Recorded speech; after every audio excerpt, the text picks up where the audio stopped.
13 aficionats a la natació van fundar l'any 1913 el Club Natació Atlètic. Tots eren veïns de la Barceloneta i van triar els antics banys orientals de Barcelona per fer-lo. Des dels inicis va ser una entitat molt arrelada al barri.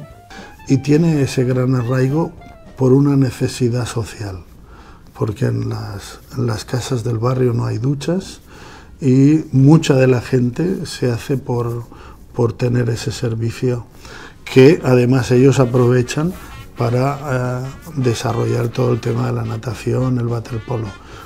De fet, el club va ser soci fundador de la Federació Catalana i Espanyola tant de natació com de waterpolo i sempre han estat un dels equips de referència.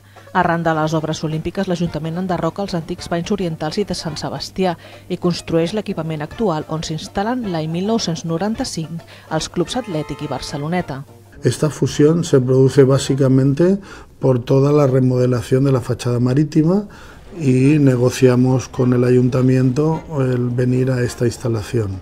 D'aleshores ençà, el club ha invertit 30 milions d'euros en instal·lacions i en esport i de cara al centenari tenen previstes noves millores. Vamos a invertir 1 millón de euros en mejoras. Eso quiere decir que tanto deportiva como económicamente y socialmente estamos muy vivos.